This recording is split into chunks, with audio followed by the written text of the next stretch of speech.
Assalamualaikum warahmatullahi wabarakatuh.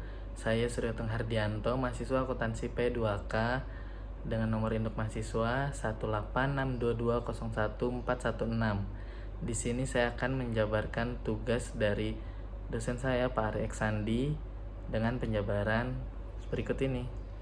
Desain penelitian.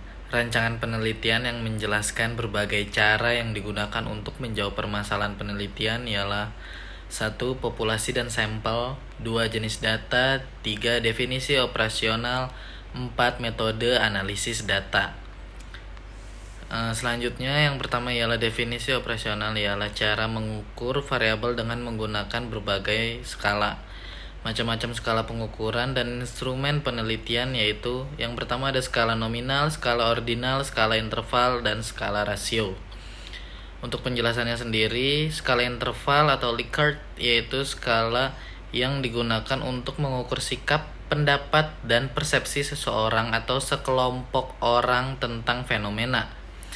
Dengan skala Likert, variabel dijabarkan sebagai indikator, kemudian indikator dijadikan item-item pertanyaan. Jawaban setiap item instrumen mempunyai gradasi dari sangat positif sampai sangat negatif. Skala Likert. Contoh alternatif jawaban dalam skala Likert ialah 1. Sangat setuju, setuju, ada ragu-ragu, tidak setuju, sangat tidak setuju, selalu, sering, kadang-kadang, tidak pernah, sangat baik, baik, tidak baik, sangat tidak baik, sangat positif, positif, negatif, sangat negatif. Untuk pemberian skor pada skala Likert sendiri yaitu untuk sangat setuju atau selalu atau sangat positif diberi skor 5. Yang kedua, setuju, sering, atau positif diberi skor 4. Yang ketiga ada ragu-ragu atau kadang-kadang atau netral diberi skor 3. Yang keempat, tidak setuju atau hampir tidak pernah atau negatif diberi skor 2. Sangat tidak setuju atau tidak pernah diberi skor 1. Selanjutnya ialah skala Goodman. Skala pengukuran dengan 2 jawaban yang tegas, data yang didapat interval atau rasio. Skala Goodman dapat dibuat dalam bentuk pilihan ganda, juga dalam bentuk checklist. Jawaban dibuat skor tertinggi 1 dan terendah 0. Skala nominal. Skala pengukuran di mana angka tidak memiliki makna kecuali hanya sebagai pembeda. Contoh, hitam putih, KAP Big 4, KAP non Big 4. Pria, wanita, Departemen Akuntansi, Departemen Pemasaran. Selanjutnya ada skala ordinal. Skala ini memiliki makna rating jawaban pertanyaan bertingkat. Contohnya, berkaitan dengan juara 4 jika juara 4, 3 jika juara 3, 2 jika juara 2, 1 jika juara 1. Selanjutnya ada skala rasio. Data yang dihasilkan berupa data rasio. Skala ini merupakan skala tertinggi dalam skala pengukuran. Populasi teknik sampling. Populasi dan sampel populasi ialah wilayah generalisasi yang terdiri atas objek atau subjek yang mempunyai kuantitas dan karakteristik tertentu yang ditetapkan oleh peneliti untuk dipelajari dan kemudian ditarik kesimpulannya. Sedangkan sampel ialah sebagian dari jumlah dan karakteristik yang dimiliki oleh populasi. Teknik sampling sendiri ialah teknik pengambilan sampel secara skematis. Teknik sampling seperti gambar di atas berikut, nanti ada contohnya di slide-nya. Selanjutnya teknik sampling. Yang pertama ada probability sampling. Ialah teknik sampling yang memberikan peluang yang sama bagi setiap unsur atau anggota populasi untuk dipilih menjadi anggota sampel. Teknik ini meliputi yang pertama ada simple random sampling. Dikatakan simple atau sederhana karena pengambilan sampel anggota populasi dilakukan secara acak tanpa memperhatikan strata yang ada dalam populasi itu. Cara demikian dilakukan bila anggota populasi dianggap homogen. Yang kedua ada proportionate stratified random sampling. Teknik ini digunakan bila populasi mempunyai anggota atau unsur yang tidak homogen dan berstrata secara proporsional. Suatu organisasi yang mempunyai pegawai dari latar belakang pendidikan, maka populasi pegawai itu berstrata. Yang ketiga ada disproportionate stratified random sampling. Teknik ini digunakan untuk menentukan jumlah sampel bila populasi strata tetapi kurang proporsional. Misalnya, pegawai dari PT tertentu mempunyai lulusan S3 3 orang, S2 4 orang, S1 90 orang, SMU 800 orang, SMP 700 orang, maka 3 orang lulusan S3 dan 4 orang S2 itu diambil semuanya sebagai sampel. Karena dua kelompok terlalu kecil bila dibandingkan dengan kelompok S1, SMU, dan SMP. Selanjutnya ada cluster sampling, area sampling. Teknik sampling untuk menentukan sampel bila objek yang akan diteliti atau sumber data sangat luas.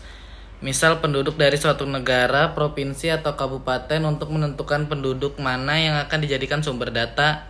Pengambilan sampel berdasarkan daerah populasi yang ditetapkan. Selanjutnya ada non-probability sampling. Ialah teknik yang tidak memberi peluang atau kesempatan sama bagi setiap unsur atau anggota populasi untuk dipilih menjadi sampel.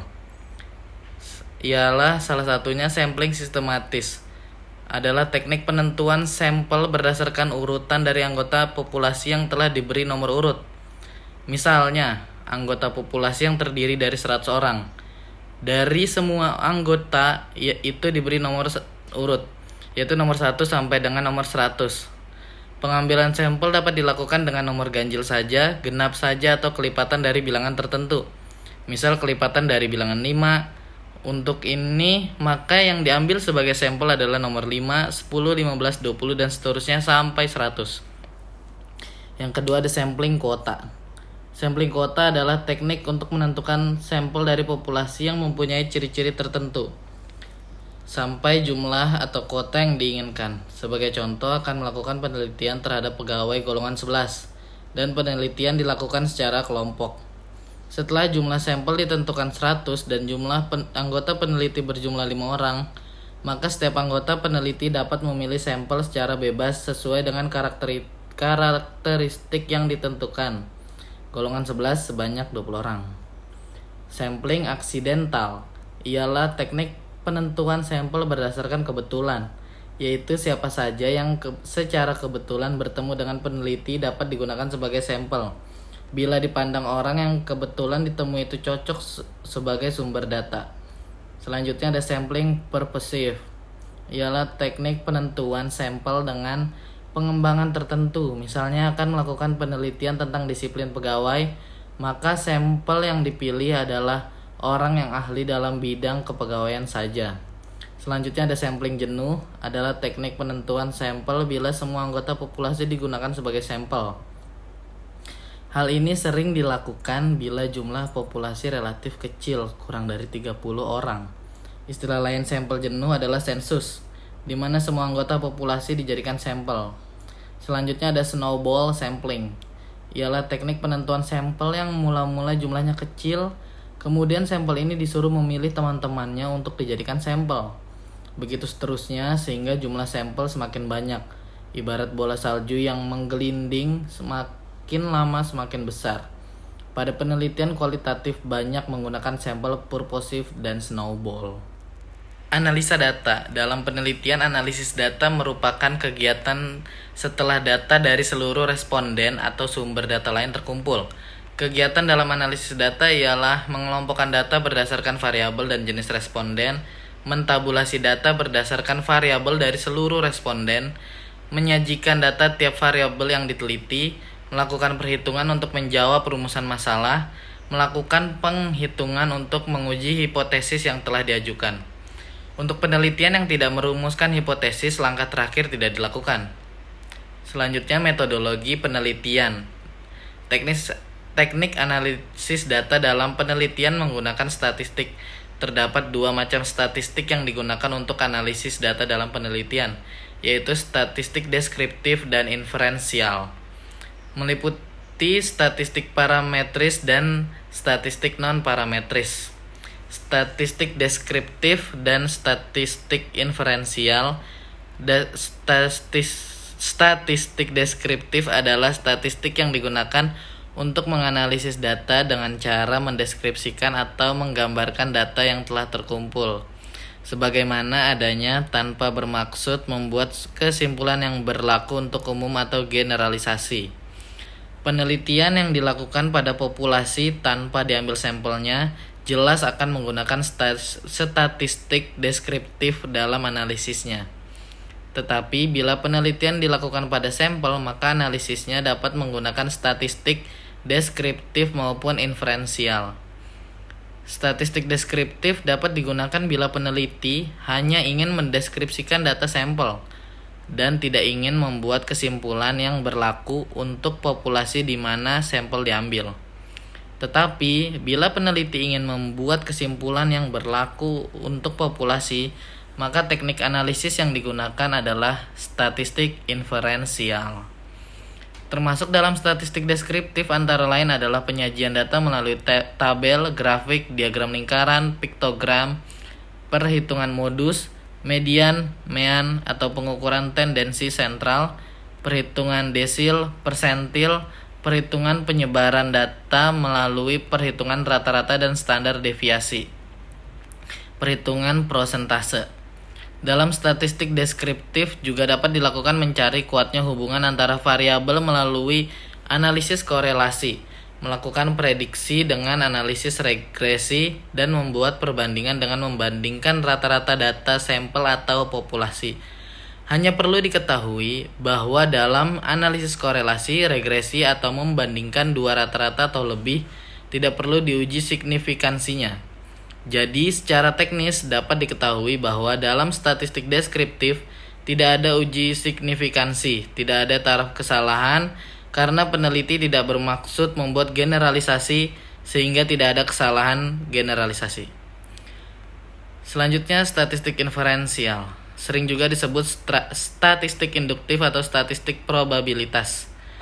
Adalah teknik statistik yang digunakan untuk menganalisis data, sampel, dan hasilnya diberlakukan untuk populasi. Selanjutnya, statistik inferensial. Digunakan bila sampel diambil dari populasi yang jelas dan teknik pengambilan sampel dari populasi itu dilakukan secara random, yang disebut statistik probabilitas, karena kesimpulan yang diberlakukan untuk populasi berdasarkan data sampel itu kebenarannya bersifat peluang atau probability. Suatu kesimpulan dari data sampel yang akan diberlakukan untuk populasi itu mempunyai peluang kesalahan dan kebenaran atau kepercayaan yang dinyatakan dalam bentuk prosentase. Selanjutnya ada metodologi penelitian analisa data.